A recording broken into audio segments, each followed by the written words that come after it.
52 minutes de deux éditions spéciales en cette matière ce soir. Déstabilisation en Afrique.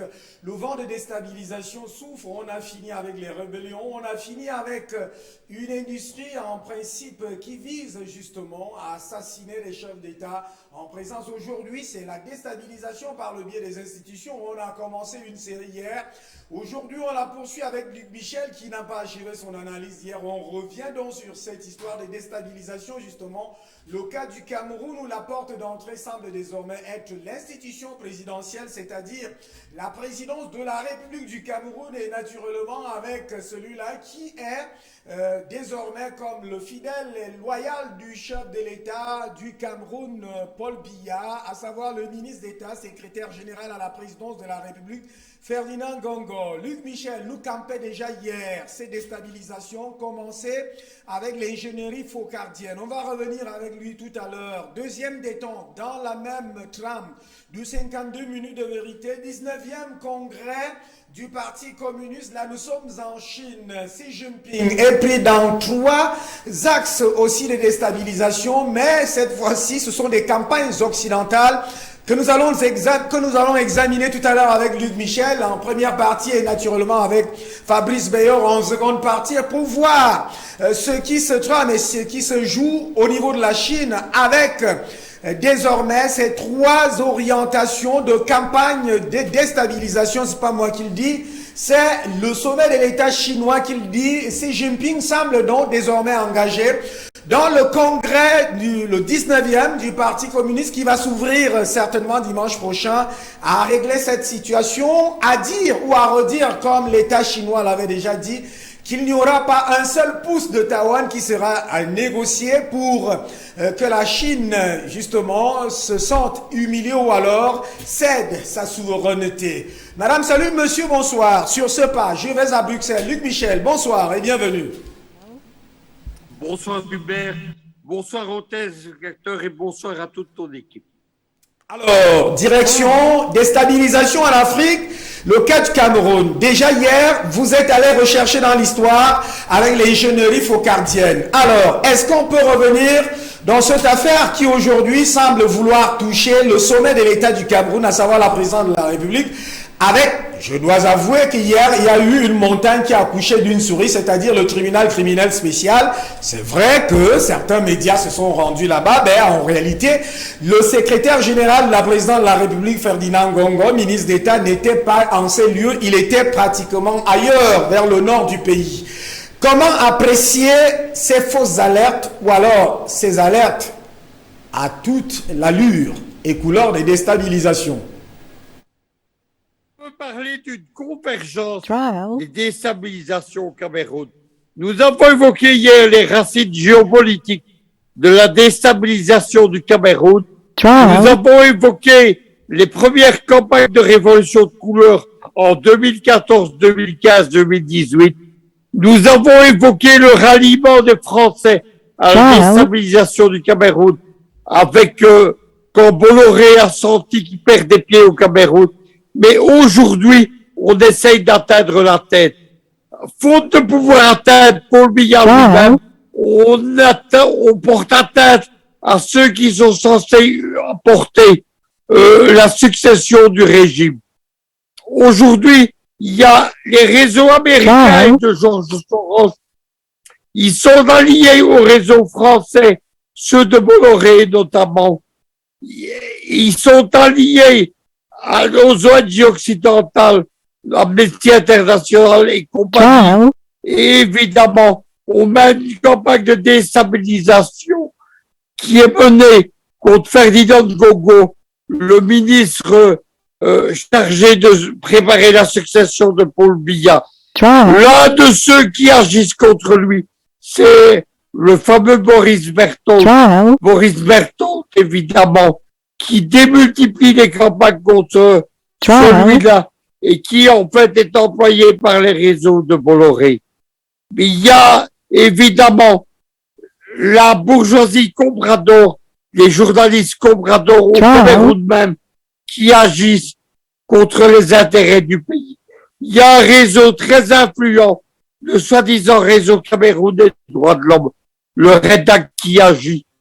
Celui-ci, depuis hier, agit également contre la Guinée équatoriale, puisqu'il tente de déstabiliser Malabo, qui vit des élections générales au mois de novembre.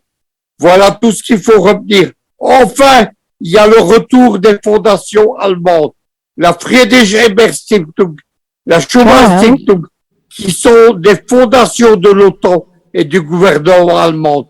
Ceux qui avaient amené la haine ethnique lors de la dernière campagne présidentielle sont de retour. Ce week-end, l'activiste Wilfried Ekanga, formé à Francfort par cette fondation, paradé sur un plateau de télévision de Douala. Alors, Luc Michel, on pourrait quand même examiner la fausseté, sinon, je dirais même la duplicité, la vacuité des communications et des alertes. Alors, dans une des alertes dont vous avez finalement cité le nom, Boris Beltol, que vous semblez très bien maîtriser, logé en Angleterre. Alors, dans l'une des alertes, il était annoncé que le ministre d'État, ministre secrétaire général à la présidente de la République, Ferdinand Gongo, devait être entendu hier, c'était le 18 octobre, au tribunal criminel spécial. Mais lorsque cela ne se réalise pas et que c'est faux et qu'on a vu des médias se rendre là-bas, alors, quels sont les enjeux et quels sont les jeux? Qu'est-ce qui se passe dans ces fausses alertes?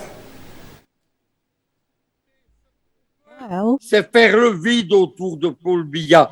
Et les gens qui font le vide autour de Paul Biya, qui sont des domestiques des réseaux américains et des réseaux français, ils espèrent qu'une fois Paul Biya mort ou plus en état d'assurer le pouvoir, on pense qu'il faut le renverser et remporter des élections truquées par l'étranger.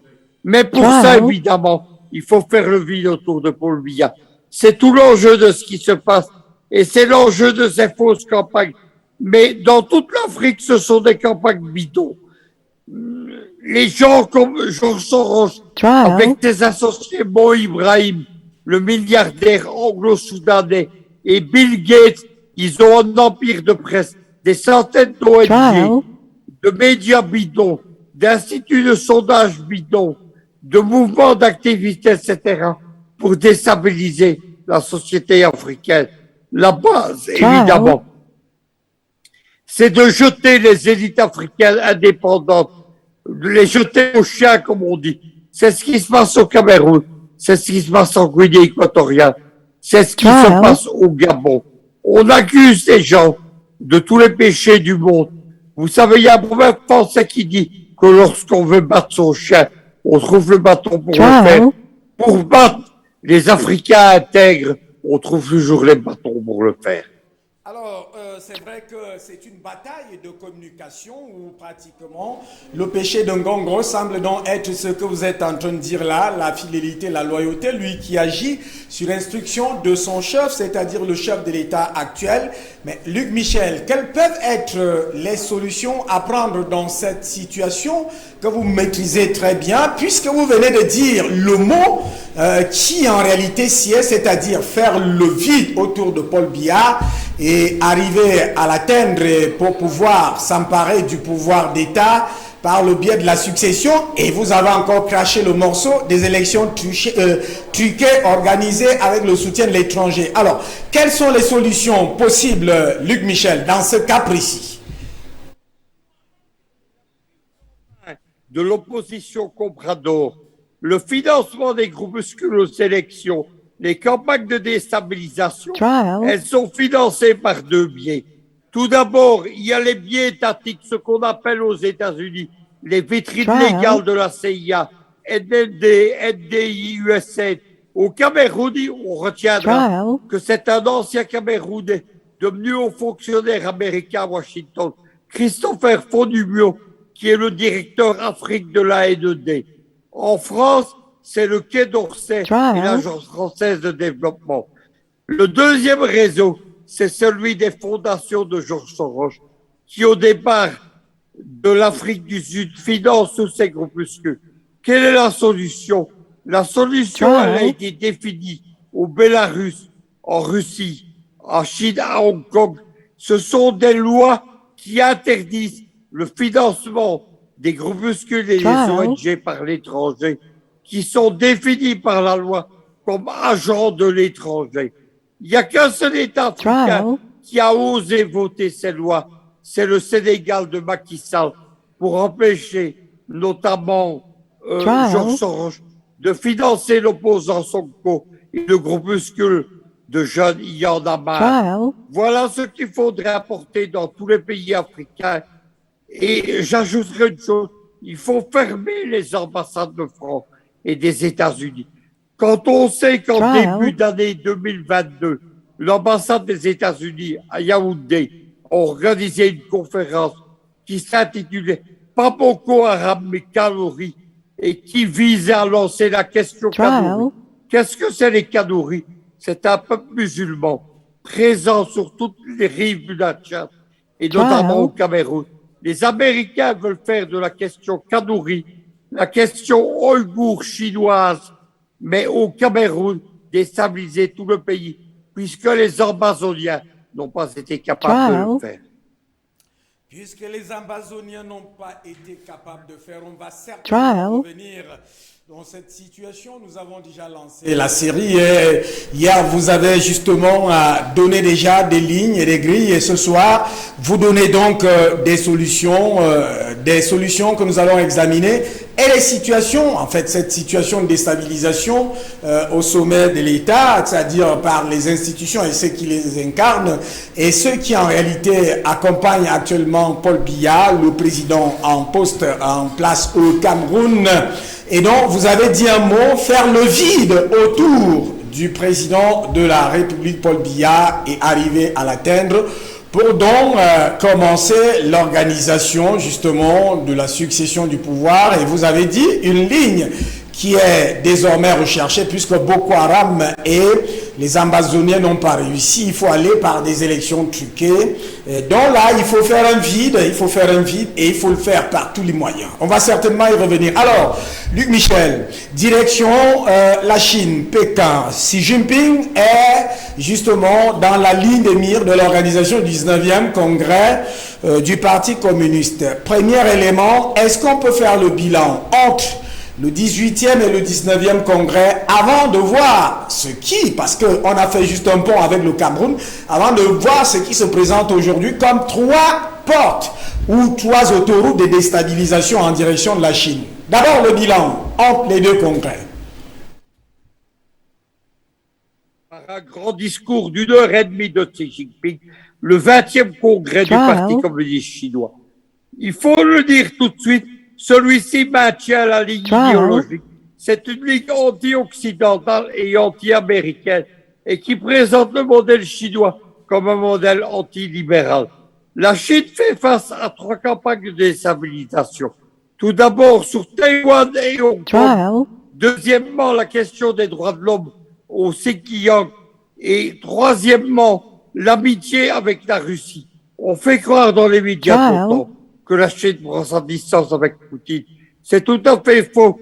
D'autant plus que la question de Taïwan, qui est une province de la Chine que celle-ci veut récupérer, c'est le pendant de ces provinces russes de la Novorossia que Poutine est en train de récupérer.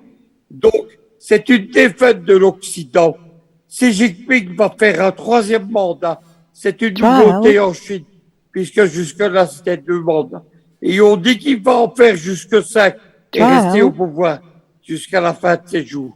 Il maintient donc la ligne idéologique, le modèle chinois anti-libéral, le contrôle étatique de l'économie, et enfin, et surtout, le grand projet géopolitique des routes de la soie.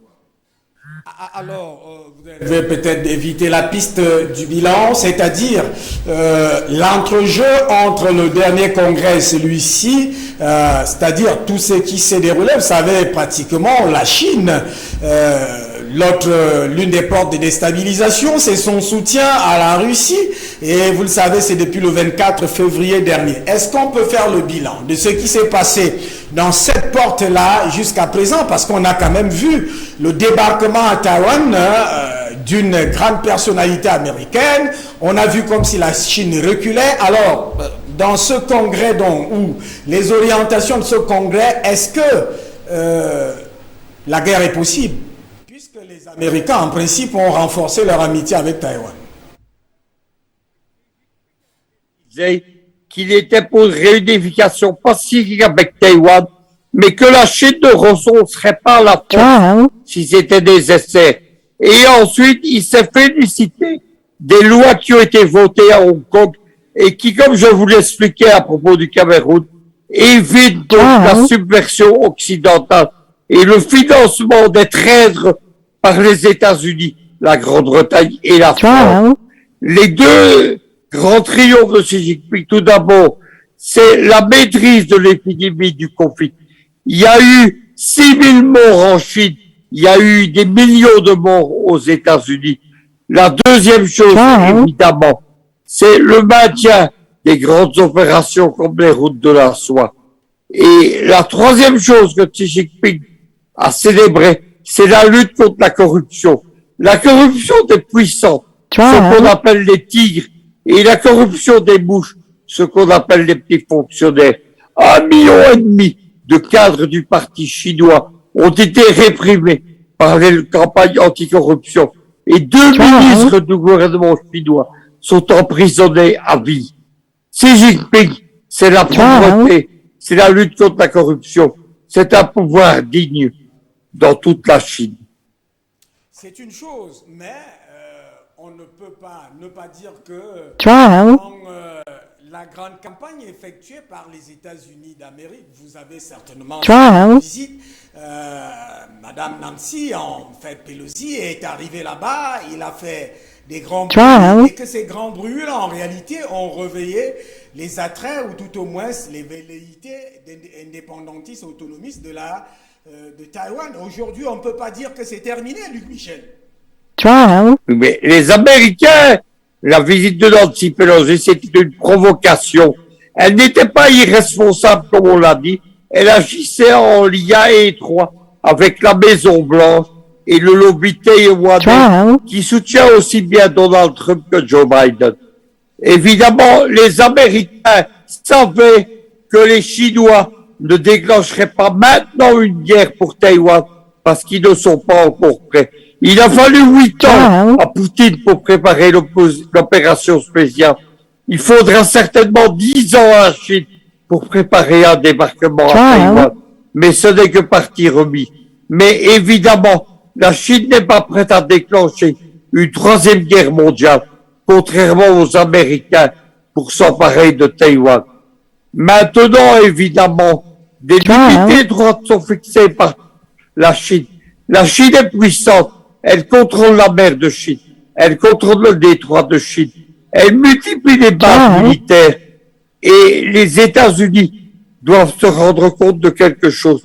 C'est que la puissance chinoise se développe. En particulier, les Chinois qui ont actuellement un porte-avions sont en train d'en construire 3 autres pour rivaliser avec les États-Unis. Alors, Luc Michel, c'est la bataille géopolitique, mais la bataille médiatique est là aussi, parce qu'en principe, ce sont des grandes campagnes occidentales qui sont menées, et au niveau de la Chine, en réalité, est-ce que vous avez l'impression que dans ces 3 axes de déstabilisation, la Chine tient la dragée haute ou peut résister à des campagnes médiatiques? À une propagande efficace. Moi, je suis les comptes des ministres chinois sur Twitter, puisque c'est là que l'affrontement se passe. C'est une propagande moderne, efficace et anti-américaine. Et les ministres chinois, que l'on dit avoir pris ses distances avec Poutine, en fait, relayent toutes les thèses russes sur l'Ukraine, y compris sur l'annexion des 4 provinces de la Novorossia. C'est une propagande efficace. Elle est suivie par l'Inde, par la Russie, par 80% de la planète.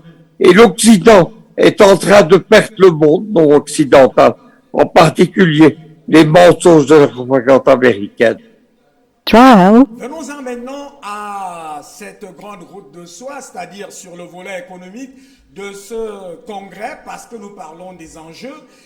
Quel est le grand enjeu mondial de cette voie économique? C'est la fin de la globalisation américaine, ce qu'on appelait le Macworld, et c'est la dédollarisation du monde, à commencer par le marché des hydrocarbures. Le combat a été lancé par Vladimir Poutine le 24 février, jour du lancement de l'opération spéciale, et il est mené en commun avec l'Inde, la Chine et l'Iran. Ces gens ont ôté aux États-Unis la domination du marché des hydrocarbures. Ils ont été rejoints par l'OPEP. On notera que l'Arabie Saoudite a demandé à rejoindre les BRICS aujourd'hui, c'est-à-dire Pékin, Washington et l'Iran, puisque l'Iran est maintenant membre des BRICS. Et bien entendu, ce sont les États-Unis eux-mêmes qui ont sapé les fondements de l'ordre mondial. En voulant sanctionner la Russie, ils ont sapé l'économie libérale, ils ont détruit la propriété privée avec des sanctions et ils ont détruit la domination du dollar. La Chine, évidemment, a tout à gagner de l'opération russe et elle la soutient étroitement. Les Américains ont cru qu'ils allaient séparer Pékin de Moscou et qu'ils allaient amener les Chinois à combattre les Russes. C'était une illusion. Chaque jour davantage, Pékin soutient Poutine. Alors Pékin soutient, mais Luc Michel, entrons dans cette route de la soie. Quelle est la portée? Je voulais savoir la portée mondiale de cette route de la soie au point de pouvoir bousculer pratiquement l'économie, le dollar qui est déjà, vous le dites, évanouissant. Quelle est la portée? La portée devrait peut-être être mondiale et l'on devrait voir l'émergence d'une monnaie. Est-ce que le Congrès a tracé ces grandes routes-là? Et si oui, quelle est la portée donc de cette grande route de la soie? Les routes de la soie, ce n'est pas un projet mondial comme les Américains. C'est en fait un projet qui concerne l'Eurasie et l'Afrique. Xi Jinping a réfléchi à la géopolitique et il est partisan d'une politique comme moi. Vous savez que je suis le géopoliticien de l'axe Eurasie-Afrique. Je suis pour l'union des deux continents et leur unité économique et géopolitique. Les routes de la soie, elles vont vers Dar el Salam et Malabo et elles unissent l'Afrique à l'Eurasie. Les routes de la soie, elles vont en Europe occidentale jusqu'à Trieste, Nantes, Lisbonne, Birmingham et Nantes. Et elles visent à arracher l'Europe de l'Ouest aux États-Unis. Ce sont cela les routes de la soie. C'est unir l'Europe occidentale, la Russie, la Chine et l'Afrique dans un projet commun de prospérité économique séparé des États-Unis. Vous êtes géopoliticien, Luc Michel. Dans la bataille actuelle, c'est une bataille de vie ou de mort. Est-ce que vous avez l'impression que le bloc occidentalo-américain va lâcher prise dans ce taxe économique des routes de la soie, surtout que vous êtes en train de parler là de priver ce bloc-là l'Afrique, c'est-à-dire que l'Afrique sera partante dans ces grandes routes de la soie. Est-ce que je voudrais qu'on examine d'abord en termes de confrontation, d'affrontement et de rapport de force? Les Américains, parce que ce sont les Américains, les petits pays de l'OTAN, y compris la France, ne comptent plus. Ce sont des porteurs de valises, les Américains. Les Américains ont organisé une contre-offensive. En Afrique, ils sont en train de préparer une loi qui sanctionne 27 pays africains qui travaillent avec la Russie. Ils déploient des forces spéciales dans une région qui va des frontières du Maroc à la mer Rouge. Et enfin, ils ont créé un centre spécialisé, le Global Engagement Center, pour mener la guerre médiatique contre la Russie. En Europe, ils sont en train de peser sur le dossier ukrainien, à foncer entre l'Europe occidentale et la Russie. Évidemment, ils vont se défendre et ils mènent la guerre médiatique contre la Chine. Contre la Chine, ils ont lancé cet dossier des droits de l'homme. Ils prétendent que la Chine est révolue des musulmans. Mais eux ont massacré les musulmans en Irak, en Afghanistan, en Libye et au Mali. C'est cela qu'il faut retenir. Et évidemment, ils ont lancé une fausse campagne qui explique que les routes de la soie visent à ruiner les économies avec la dette africaine. C'est tout de la propagande, c'est faux évidemment. C'est de la propagande et vous êtes entré dans le creux de la question, Luc Michel, sauf que pratiquement il y a 27 pays qui sont donc sous la coupole des États-Unis, du moins du bloc occidentalo-américain, pour être régimentés par des lois des lois qui vont les fragiliser d'être en coopération avec la Chine dans cette affaire. Est-ce que vous pensez que ces pays-là vont résister? S'ils doivent résister, quels sont les intérêts, quels sont les apports de l'autre camp, c'est-à-dire l'Eurasie avec l'Afrique?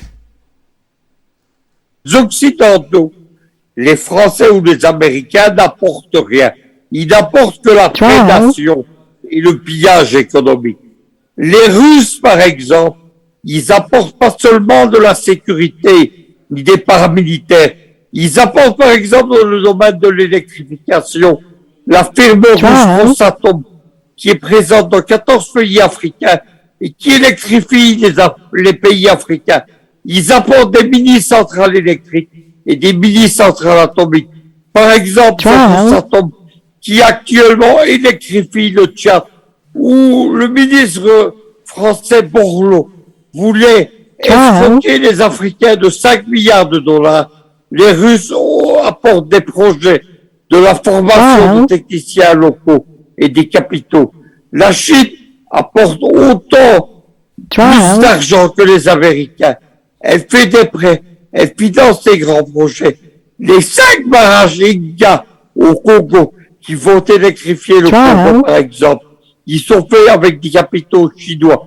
Le grand barrage de la Renaissance, il est financé par des capitaux chinois. Voilà ce qu'apporte le bloc de l'Est.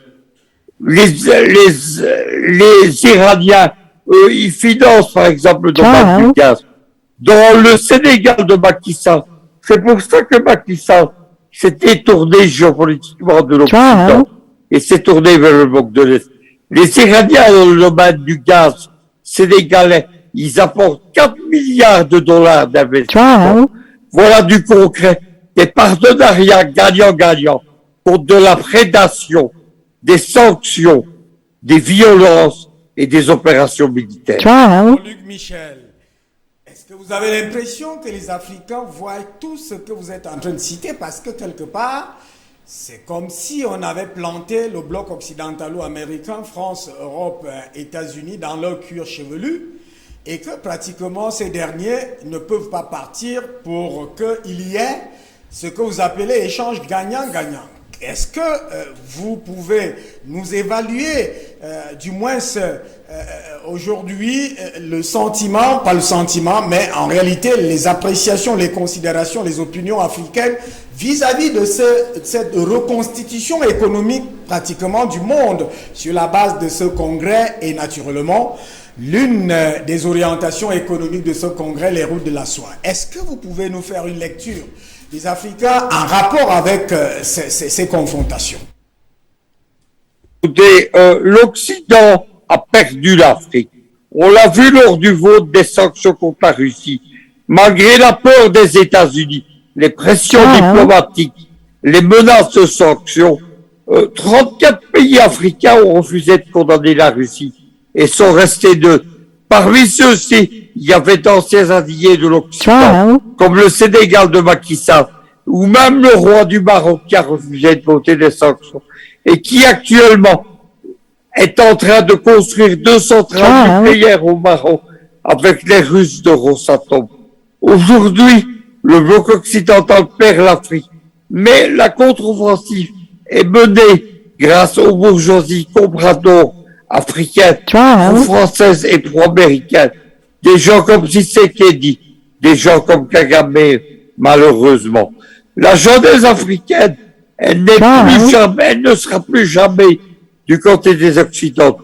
Il reste évidemment des élites africaines compradors égarées, des gens évidemment, comme ceux qui ont soutenu le sommet de Montpellier ou le sommet US-African Leader en 2014 à Washington, comme ces Camerounais, ces intellectuels camerounais qui ont soutenu le sommet de Montpellier en octobre dernier. Ces gens sont des traîtres de l'Afrique, mais ils vont s'éliminer petit à petit. Mais évidemment, on n'évitera pas une décennie de combat. On n'évitera pas une décennie de combat forcément. Vous entrez de fond en fond, mais dans cette décennie de combat, on a vu la Chine éviter tous les combats en Afrique et parfois fuir même le champ de certains investissements. Est-ce qu'elle va rester cette Chine fuyante des combats? Et la Chine n'est pas partie de l'Afrique et elle est jointe dans un trio qui est un trio Moscou, Téhéran, Pékin.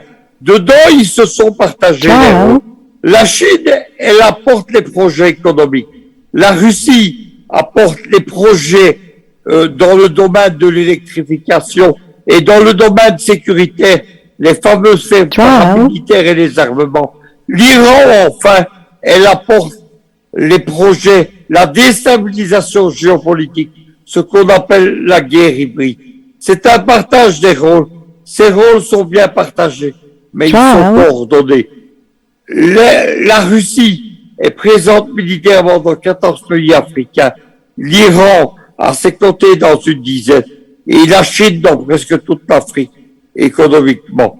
C'est l'alliance des projets économiques gagnants-gagnants, des projets russes sécuritaires gagnants-gagnants, des projets iraniens anti-occidentaux de la guerre hybride et dans le domaine de l'énergie. C'est tout cela qui fait le dynamisme du bloc de l'Est. Oui, ça c'est le dynamisme que vous avouez et que justement vous démontrez, on vous croit sur parole, mais je veux quand même faire un retour dans l'histoire, c'est-à-dire je reviens sur cette Chine en réalité qui est prête à abandonner ses investissements, un certain nombre de choses, on a vu dans plusieurs endroits, c'est vrai aujourd'hui, peut-être il y a cette conjugaison des efforts entre elle et la Russie et ce congrès justement a dû peut-être aussi renforcer ces lignes géopolitiques et géostratégiques, mais vous le savez très bien, François Bozizé part du pouvoir en RCA après avoir donné à la Chine de pouvoir explorer le pétrole de ce pays et c'est cet accord qui coûte cher à ce dernier, il est parti. Et on a vu la Chine fuir certains territoires, certaines zones d'affrontement et est prêt justement à abandonner même les pays sur les mailles, les griffes et les bombes de combat. Est-ce qu'aujourd'hui, vous confirmez que cette option-là n'est plus la même pour la Chine? Ça, c'était l'Afrique d'avant 2015, où les Occidentaux étaient tout puissants. Ils manipulaient l'outil géopolitique des révolutions de couleur, les printemps arabes, les printemps africains. Ils multipliaient les opérations militaires comme en Libye ou au Soudan, par exemple. À partir de 2015-2016, les Russes reviennent sur les champs de bataille de la guerre froide. Ils neutralisent le Conseil de sécurité et l'ONU. À partir de ce moment-là, les Occidentaux ne sont plus tout puissants en Afrique. La combinaison de la sécurité russe avec des projets économiques chinois et l'action géopolitique iranienne, c'est une opération contre laquelle on ne résiste pas. Je prends l'exemple du Gabon. Le Gabon, en 2015, c'est le premier État qui est victime de la révolution de couleur du printemps africain. Il y a Jean-Ping, mandaté par les Américains et les Français, qui tentent de remplacer Omar Bongo, avec notamment un soulèvement insurrectionnel. On verra notamment l'incendie du Parlement de Libreville. Mais il les joue. Les Chinois protègent les champs de pétrole gabonais en déployant des troupes chinoises. Et aujourd'hui, Omar Bongo a quitté le champ français. Il a rejoint économiquement le Commonwealth et il a rejoint économiquement le domaine du pétrole, la Chine. Voilà la réalité de cette Afrique d'après 2015. Nous sommes aujourd'hui dans une troisième Afrique. L'Afrique d'après février 2022. Dans le monde que Poutine et Xi Jinping dessinent, le monde de l'économie mondiale dédollarisée et désaméricanisée. Vous avez voulu parler tout à l'heure d'Ali Bongo parce que, en réalité, Jean Ping organise donc, revendique la victoire de l'élection présidentielle, c'est sous Ali Bongo. Alors on continue, ça s'est rectifié. Alors, Luc Michel, on va vers la fin graduellement de cette édition. Est-ce qu'aujourd'hui, cela ne participe pas, c'est-à-dire après ce congrès, ou avec ce congrès, devrais-je dire, on ne voit pas le fractionnement du monde. Emmanuel Macron et même certains occidentaux l'ont dit dernièrement à la 77e Assemblée générale de l'Organisation des Nations Unies. Est-ce que cela ne consolide pas le fractionnement du monde et que du coup, on va toujours en direction d'une crainte, d'une guerre mondiale, même si elle n'est pas très évidente? D'abord, excusez-moi pour le lapsus, c'est évidemment le fils Ali Bongo qui était conservé, qui est au pouvoir d'ailleurs au Gabon. Il compte d'ailleurs se représenter à la prochaine élection de l'année prochaine. Maintenant, il faut savoir que dans le monde, il y a deux blocs. Ces deux blocs, ils ont été décidés par la volonté de Joe Biden, qui a divisé le monde en deux blocs. Ce n'est plus communiste contre capitaliste, ce sont les démocraties libérales contre ce que Joe Biden appelle les autocraties illibérales. Il y a eu deux sommets de démocratie libérale.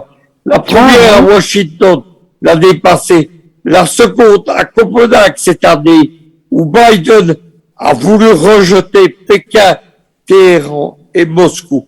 Ce sont deux blocs.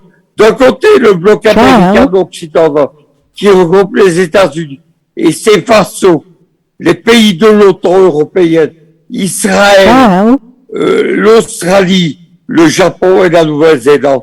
De l'autre côté, le bloc de l'Est, Pékin, Moscou, Téhéran et leurs nouveaux alliés depuis le mois de février 2022.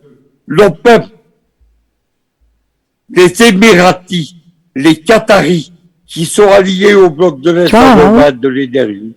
Et enfin, l'Inde qui est alliée au BRICS et le Brésil qui est allié au BRICS dans le domaine géopolitique.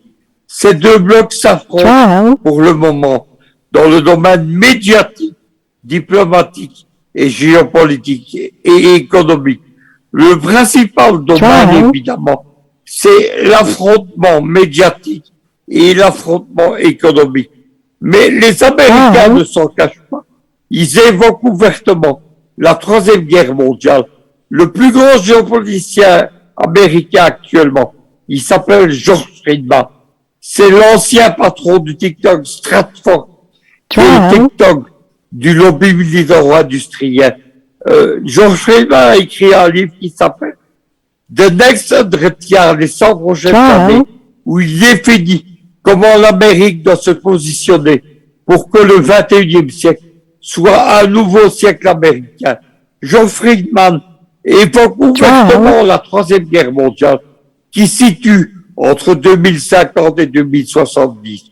Ses buts, c'est de positionner en force les Américains dans le monde entier pour attaquer en position de force la Troisième Guerre mondiale. Les enjeux de la Troisième Guerre mondiale.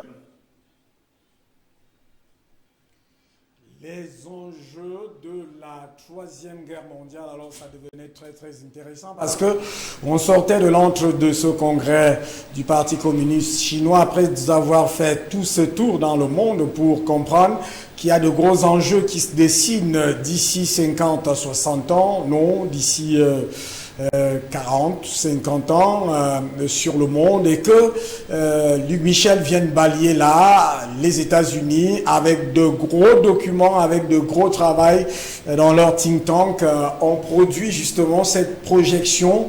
D'ailleurs, centenaire, ils l'ont déjà fait dans le passé, les 10 derniers siècles passés là, ils l'ont fait et pratiquement quelque part, ils ont réussi depuis la révolution, en fait, depuis l'indépendance de ce pays, la proclamation de l'indépendance de ce pays, ils ont réussi, aujourd'hui, Luc Michel, et c'est ça, peut-être que vous allez achever, je ne sais pas si vous êtes revenu avec nous, et c'est à ce niveau qu'il faut se demander, il faut se poser la question donc de savoir, est-ce qu'avec cette projection américaine et cette projection du bloc de l'Est, c'est-à-dire la Chine, l'Eurasie et l'Afrique, est-ce que les confrontations évidentes actuelles ne participent pas ou ne vont pas participer à la neutralisation et à des risques très évidents? Est-ce que Luc Michel est avec nous?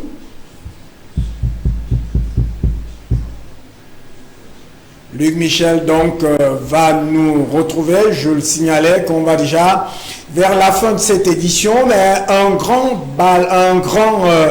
tour du monde venait d'être là. Pour ceux qui sont géopoliticiens, géostratèges, ils ont compris que Luc Michel a pris des envolées là pratiquement dans la marche du monde, et dans cette marche du monde, deux blocs s'affrontent, mais en réalité c'est l'économie des blocs qui est en cours, et que justement dans cette économie des blocs on voit aussi les émergences des peuples, l'émergence des libertés, des revendications des libertés de plus en plus manifestes des peuples, que ce soit en Afrique, muselée, martyrisée depuis 5 siècles aujourd'hui, avec le lourd fardeau de l'esclavage, de la traite négrière, la colonisation, l'impérialisme et autres. Alors Luc Michel, on rentre. Vous étiez en train de terminer le positionnement du bloc américain, occidentalo-américain, avec les tenants de ce bloc, c'est-à-dire les Américains, avec ce géopoliticien. Alors, Luc Michel, Fabrice qui nous rejoint. Fabrice est avec nous, merci. On va donc retrouver Luc Michel très prochainement. Fabrice, vous êtes avec nous? Certainement, Luc Michel était déjà dans